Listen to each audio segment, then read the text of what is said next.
Oke, Kakak semuanya, tentunya setelah teman-teman di sini melakukan pemberkasan PTKK tahap satu, pertanyaan-tanya nih, kira-kira kapan penyerahan SK PTKK tahap satu? Nah, di sini teman-teman untuk peserta seleksi PTKK tahap satu harap bersiap saja untuk nantinya segera kajian ya. Karena sudah secara resmi ditetapkan untuk nanti kita TMT mulai bekerjanya itu kapan. Sehingga dengan ditetapkan TMT mulai bekerja, maka dengan demikian kita bisa mengetahui bahwasannya nanti untuk penyerahan SK PTKK itu juga akan pada tanggal tersebut ya. Kira-kira bagaimanakah informasinya? Yuk kita cari tahu bersama ya.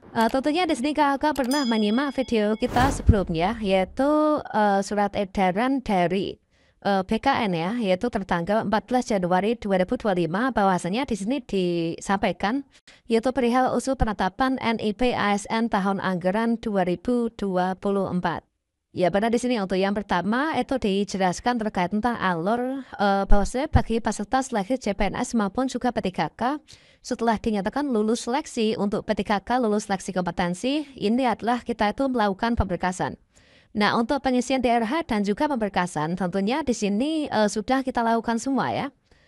Bisa kita garis bawahi di sini, yaitu untuk kakak yang pelamar CPNS, itu tanggal 23 Januari sampai dengan 21 Februari 2025. Sedangkan untuk PTKK tahap 1 itu kan pemberkasannya tanggal 1 Januari sampai dengan 31 Januari 2025. Dan ini seluruhnya sudah kita lakukan ya, termasuk juga mengupload berkas-berkas yang diwajibkan untuk diunggah di akun SSC-ASN. Nah, berikutnya setelah kita itu melakukan pemberkasan, tentunya kita sudah kelar ya. Namun kita selalu pantau yaitu di akun SSCSN masing-masing dan juga di instansi yang kita lamar. Dikarenakan apa? Dikarenakan untuk tahapan berikutnya itu adalah tugas dari nanti dari PKPSDM ya. Kalau misalkan teman-teman itu berada di instansi pemerintah daerah, ya benar untuk dilakukan penyampaian usul NIP3K ya. Ya benar untuk penyampaian usul PTKK, NIP3K tahap 1 itu mulai dari tanggal 1 Februari sampai dengan 28 Februari. Tentunya saat ini sedang berlangsung ya untuk usul penetapan NIP3K. Nah berikutnya, kalau misalkan di sini kita pantau di nomor 11 ya, bahwasannya untuk penentuan mulai berlakunya pengangkatan sebagai ASN PTKK Duram 4 itu ditetapkan berhitung mulai dari tanggal 1 di bulan berikutnya pada dari tanggal penyampaian usul penetapan NIP3K untuk yang instansi pemerintah daerah ya. Nah, ini tentunya kalau misalkan kita mengacu pada poin nomor 11, maka teman-teman mungkin ada yang menyimpulkan bahwasanya kalau misalkan di instansinya itu menyampaikan usul penetapan NIP3K, misalkan tanggal 1 Februari berarti 1 Maret ini sudah ada TMT, sudah penyerahan SK, sudah gajian. Tentunya tidak seperti itu ya kasuannya. Dikarenakan apa? Dikarenakan seluruhnya itu memerlukan proses. Kalau misalkan di sini adalah merupakan surat edaran dari BKN, ini merupakan acuan paling cepatnya ya. Nah tentunya di sini untuk nanti penetapan mulai bekerja itu tidak secepat itu. Misalkan Januari terus Maret, April itu tidak seperti itu ya.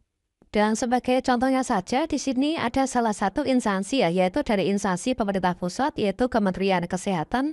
Ini telah memberikan pengumuman, yaitu nomor sekian tentang informasi pelaksanaan tugas pada penerimaan P3K tahap 1 ya, yaitu untuk XDK 2 dan juga nomor ASN yang terdaftar di database BKN.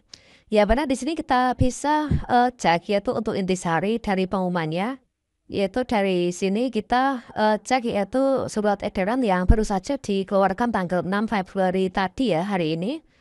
Yaitu bahwasannya untuk pelaksanaan tugas bagi P3K, pelamar XDK 2 dan juga ASN yang terdaftar di database BKN di lingkungan Kementerian Kesehatan itu diperkirakan ini paling cepat itu terhitung mulai tanggal 1 Juli 2025 ya. Nah jadi masih ada banyak waktu ya, yaitu 1 Juli tahun 2025. Kalau misalkan kalian beranggapan pada bulan Februari ya, bulan 2 Februari ini adalah usul NIP3K, kemudian 1 bulan kemudian adalah bulan Maret langsung menerima SK, ini adalah suatu hal yang mustahil ya. Berdasarkan dari pengalaman di tahun-tahun sebelumnya itu adalah tidak seperti itu. Jadi di sini ada bulan Februari, Maret, kemudian masih ada April, kemudian Mei, kemudian ada Juni, kemudian Juli. Jadi kalau misalnya kita hitung ya, di sini disampaikan untuk mulai bekerja ini adalah diperkirakan paling cepat, ini adalah paling cepat tentu ya. Mungkin bisa juga nanti lambat ya, atau mungkin juga telat. Paling cepatnya adalah 1 Juli 2025. Jadi dengan demikian kalau misalkan Februari ini kita masih usul RDP3K, maka kalau Juli ini berarti masih berapa bulan nih? Yaitu melewati 1, 2, 3, 4, 5. Jadi sekitar 5 bulan lagi kemungkinan besar teman-teman nanti barulah menerima SK P3K ya. Karena untuk proses dari usul penetapan RDP3K itu tentunya juga memerlukan waktu yang sangat lama dan juga prosesnya itu harus teliti dan juga jeli ya. Dan perlu kita ketahui bahwasanya di sini ada berbagai macam alur ya yang nantinya harus dilewati oleh instansi untuk proses penetapan NPDKK sampai nanti teman-teman itu mendapatkan gaji. Nah di sini berarti kalau misalkan merujuk pada Kementerian Kesehatan ya, jadi nanti 1 Juli 2025 ini masih ada sekitar 5 bulan ya teman-teman ya. Nah ini 1 Juli adalah nanti untuk penerimaan SK dan juga TMT mulai bekerjanya. Nah, di sini untuk alur ya, ini kan kita usul penetapan NP3K tanggal 1 sampai dengan tanggal 28 Februari. Ini masih di tahap apa nih? Yaitu masih di tahap ini.